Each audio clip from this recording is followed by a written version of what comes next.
2013 সালের 5 মে শাপলা চত্বরে বুয়েট শিক্ষার্থী রেহান আহসান হত্যার শিকার হওয়ার ঘটনায় মামলা হয়েছে আন্তর্জাতিক অপরাধ ট্রাইব্যুনালে।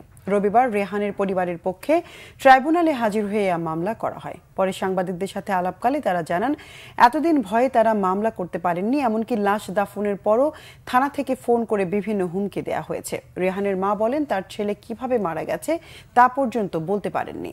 5 আগস্টের পর পরিবর্তিত পরিস্থিতিতে তারা মামলা করার সাহস পেয়ে ট্রাইব্যুনালে এসেছেন। তিনি চান এমন পরিণতি যেন আর কারো সন্তানের না হয়। প্রথম অভিযোগ যাচ্ছে তৎকালীন প্রধানমন্ত্রী শেখ হাসিনা, তার নিরাপত্তা উপদেষ্টা তারিক সিদ্দিকী, তৎকালীন স্বরাষ্ট্রমন্ত্রী ডক্টর মহিউদ্দিন খান আলমগীর, তৎকালীন স্বরাষ্ট্র প্রতিমন্ত্রী সহ আওয়ামী লীগের এবং তাদের জোটের যেই নীতি নির্ধারক ফোরাম ছিলেন তারা, এবং 5ই মে রাতে জয়েন্ট ফোর্সেস যে অভিযান চালিয়েছিল সেই জয়েন্ট ফোর্সেসের যারা লিডিং কর্মকর্তা ছিলেন। আমরা মোট 44 জনের বিরুদ্ধে অভিযোগ দায়ের করেছি এবং সাথে আরো অজ্ঞাতনামা আছে। আমি মুখ খুলতে পারি না। আমার ছেলের লাশটা কোনো রকমের নওগাঁ পর্যন্ত পৌঁছে আমাকে চাপ দেওয়া হয়েছিল তাড়াতাড়ি দাফন করে ফেলেন। আচ্ছা, কারা চাপ দিয়েছিল? এর প্রশাসন থেকে। পুলিশের গুলি ছিল?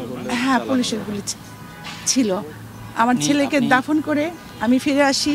পরে আমাকে থানা থেকে আমাকে জেরা করা হয়, থানা থেকে ফোন করে যে আমার ছেলে কোনো রাজনৈতিক আদর্শে ছিল কিনা। বিশ্বাসী ছিল, আমার ছেলে কোনো রাজনীতি দলের সঙ্গে ছিল না।